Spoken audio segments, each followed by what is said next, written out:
magnitude of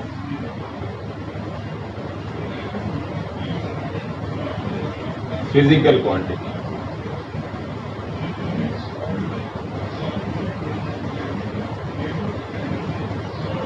Okay, अभी बताया मैंने मैग्नीट्यूड का मतलब साइज एंड मास. ठीक है, किसी भी बॉडी का साइज और उसका मास ही उसका क्या होता है, मैग्नीट्यूड. बार बार इसको पढ़ना पड़ेगा, पूरा फिजिक्स में पढ़ना पड़ेगा, चाहे 11th के 12th के, तो इसको बहुत अच्छे से समझ लेना. ठीक है, मैग्नीट्यूड उसका बॉडी, किसी भी बॉडी का साइज एंड मास. अब हम लोग मास बात करते हैं मैग्नीट्यूड ऑफ फिजिकल क्वांटिटी. तो किसी भी फिजिकल क्वांटिटी का मैग्नीट्यूड क्या होगा. फॉर एग्जांपल इस बोर्ड की जो लेंथ है वो 5 metre. 5 metre, 5 be the number and m be the unit. यानी कि नंबर प्लस स्टैंडर्ड.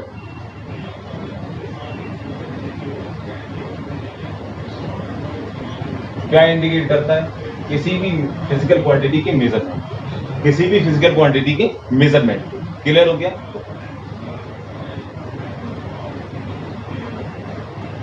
अगर मैं फिजिकल क्वांटिटी नंबर को n से इंडिकेट करूं, फिजिकल क्वांटिटी को p से इंडिकेट करूं, और जो स्टैंडर्ड यानी कि यूनिट को इंडिकेट किया है वो u से इंडिकेट करूं, तो क्या p बराबर nu. This is the mathematical formula, p बराबर nu. अब मैंने इसका स्टैंडर्ड माना, मान के चलिए 5 मीटर, किसी भी वैल्यू की लेंथ आ गई 5 मीटर. तो 5 मीटर को क्या मैं 500 सेंटीमीटर भी लिख सकता हूं. तो किसी भी चीज का मेजरमेंट या मैं मीटर में लिखूं या सेंटीमीटर में लिखूं, फिजिकल क्वांटिटी पे कोई फर्क पड़ने वाला नहीं है. तो physical quantity is always constant.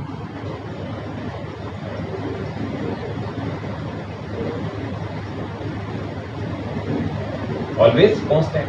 इसका क्या मतलब है, इसका मैं अगर 5 को मान लूं n1, m को मान लूं u1, 500 को मान लूं n2, इसको मान लूं u2, तो वैल्यू फिजिकल क्वांटिटी को कैसे इंडिकेट करेगी, n1 u1 is equal to n2 u2 is equal to constant.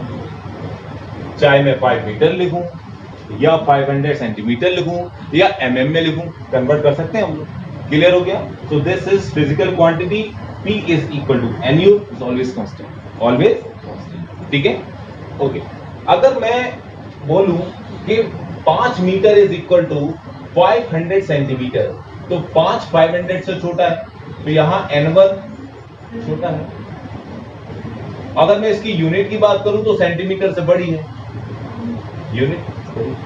Clear. n2 की बात करूं तो ये बड़ा है और इसकी यूनिट छोटी है.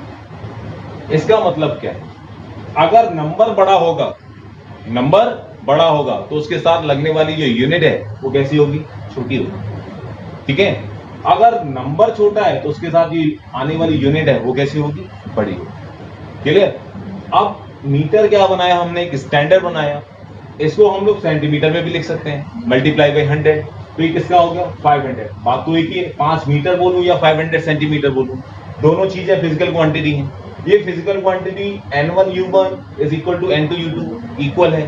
तो दोनों कैसे होने वाली है, किसी भी बॉडी को मैं अगर लेंथ में मेजर कर रहा हूं, अगर लेंथ उसकी 5 मीटर आ रही है तो उसको मैं 500 सेंटीमीटर लिख सकता हूं, दैट इज कांस्टेंट.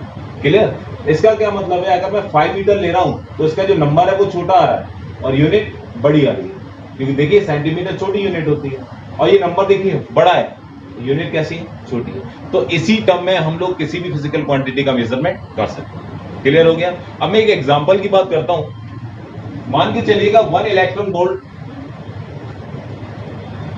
एक नंबर स्टैंडर्ड लिया हमने, ये बराबर होगा 1.6 into 10 to the power minus 19 joule. ठीक है. 1 इलेक्ट्रॉन वोल्ट एनर्जी का formula, that is energy.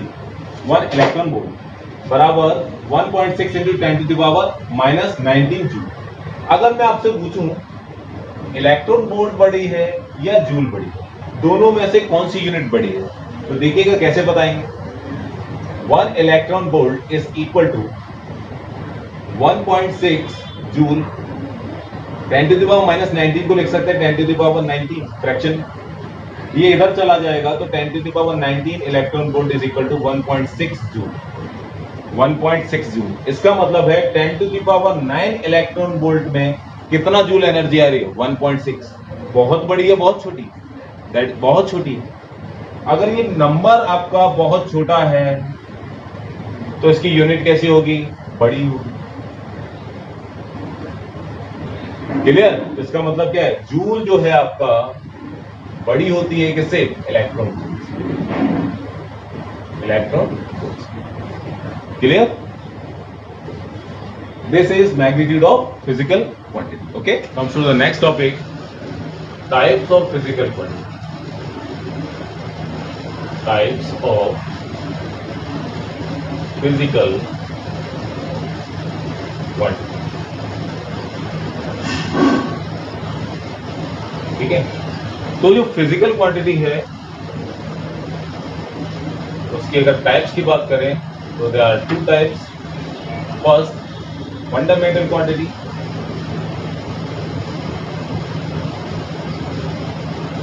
and second, derived quantity.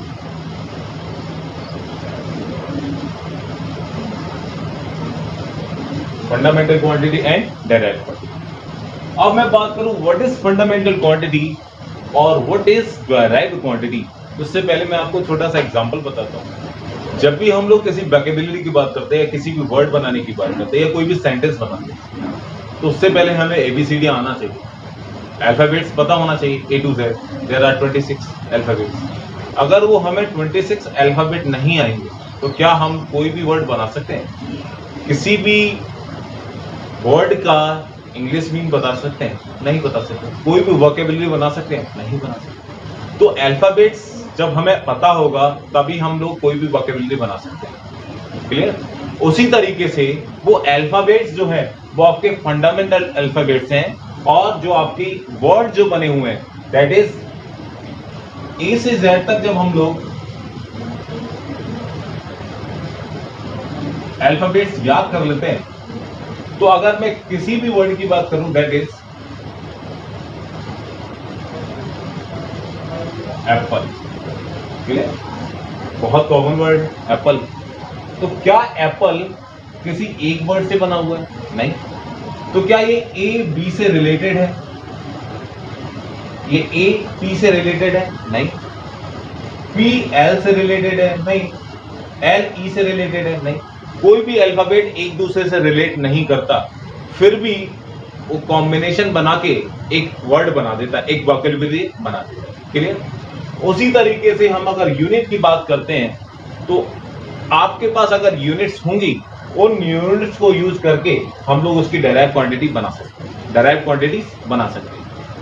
अब वो फंडामेंटल क्वांटिटीज होती कौन सी है? फंडामेंटल क्वांटिटीज होती कौन सी है समझिए जरा। Fundamental quantity length, second mass, third time,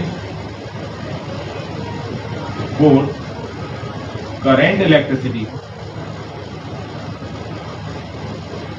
electric current, fourth luminous intensity,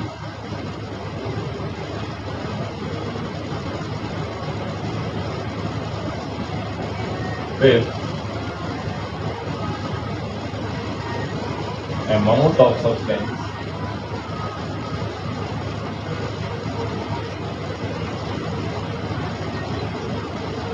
sixth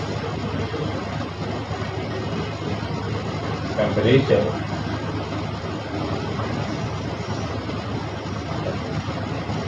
तो ये आपकी 5, 6 एंड 7। तो ये 7 जो आपको क्वांटिटीज दिखाई दे रही हैं वो सारी की सारी फंडामेंटल क्वांटिटीज है। They all are the fundamental quantity. Length को हम लोग मेजर करते हैं मीटर में, मास को मेजर करते हैं केजी में, ये आपकी यूनिट है। Time second, current electricity ampere, luminous intensity candela CD, amount of substance mole, and temperature kelvin, ये इसकी यूनिट हो गई। लेंथ की unit metre, mass KG, time second, current ampere, limited intensity candela, amount of substance mole and temperature kelvin. Clear हो गया। फिर all are fundamental quantities, जितनी भी आपको 7 क्वांटिटीज दिखा रही है, all are related to fundamental quantity. Okay, अब अगर मैं वेलोसिटी की बात करूं, इसकी अगर मुझे यूनिट निकालनी है तो वेलोसिटी क्या होता है? Displacement upon time, displacement upon time.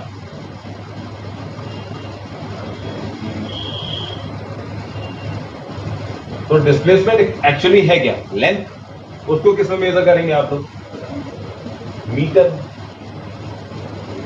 Clear. और टाइम को मेजर करेंगे सेकंड।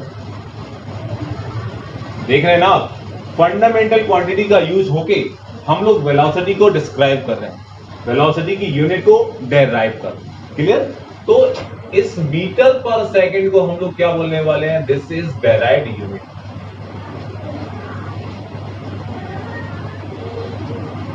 तो कोई भी डेराइव यूनिट बिना फंडामेंटल यूनिट के, बिना फंडामेंटल क्वांटिटी के पॉसिबल नहीं।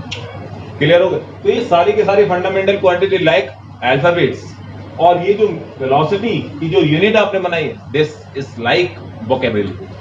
क्लियर। तो बिना अल्फाबेट्स के हम लोग कोई भी वर्ड नहीं बना सकते, कोई भी वोकेबुलरी नहीं बना सकते। उसी तरीके से इन फंडामेंटल क्वांटिटीज के बिना हम लोग कोई भी डेराइव क्वांटिटी नहीं बना सकते। हमें सबसे पहले फंडामेंटल क्वांटिटीज पता होना चाहिए, तभी हम कोई भी डेराइव क्वांटिटी निकाल सकते हैं। बात समझ में आ रही है? तो ये हो गया types of physical quantity. There are two type, fundamental quantity and derive quantity. Fundamental quantity length, mass, time, current, electricity, luminous intensity, amount of substance and temperature. And derive quantity आप लोग देख ही रहे हैं in terms of fundamental quantity, यानी कि derive quantity without fundamental quantity possible नहीं है। Clear. Next system of measurement. System of measurement be the group of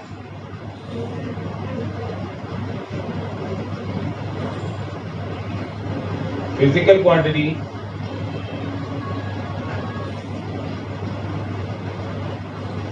and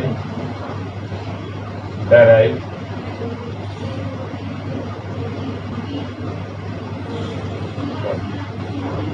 यानी कि फिजिकल क्वांटिटी और डेराइव क्वांटिटी के ग्रुप को ही हम लोग क्या बोलते हैं? System of measurement. System of measurements को अब तक 4th पार्ट में पढ़ा जा चुका है। इसमें पहला है बच्चों CGS सिस्टम, सेकंड है MTS सिस्टम या सेकंड FPS, थर्ड है MKS and the fourth one SI system, जो आप लोग अभी पढ़ा। क्लियर। CGS सिस्टम को बोलते हैं बच्चों Gaussian system. C stand for centimetre, G stand for gram, S stand for second. Clear. F stand for foot, P stand for pound, S stand for second, M stand for meter, K stand for kilogram, S stand for second, SI this is international unit.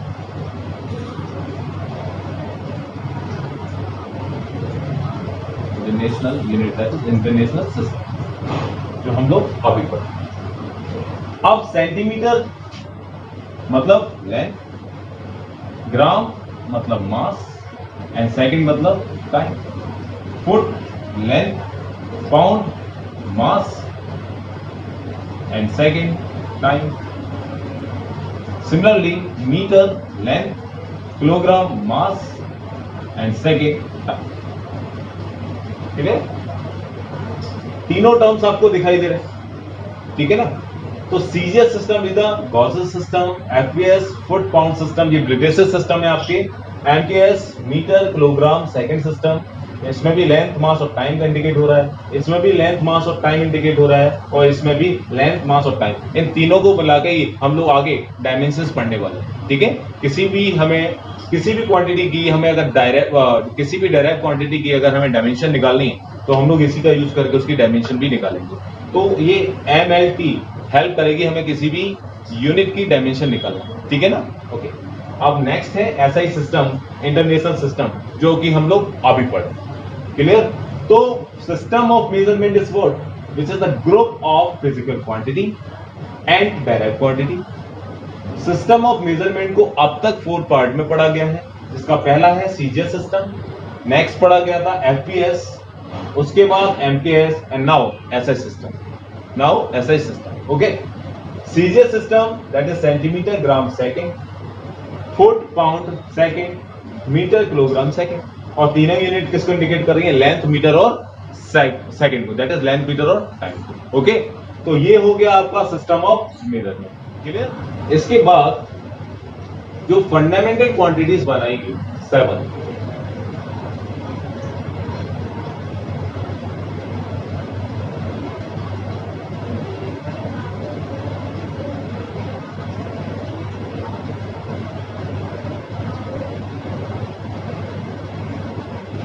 उनसे काम नहीं चला। Clear? उनसे काम नहीं चला, तो 2 और यूनिट बनाई गई जिसको नाम दिया गया सप्लीमेंट्री यूनिट।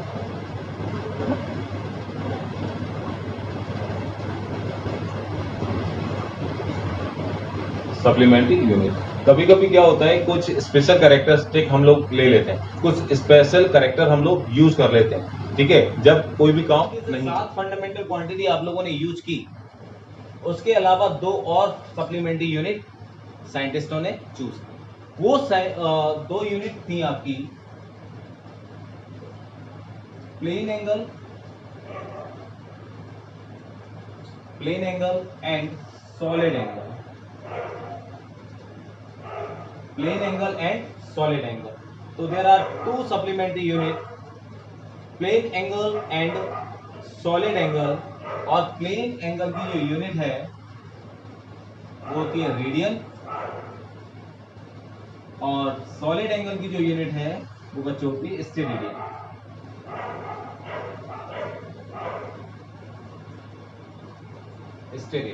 क्लियर? प्लेन एंगल की unit radian and solid angle की यूनिट स्टेरेडियन।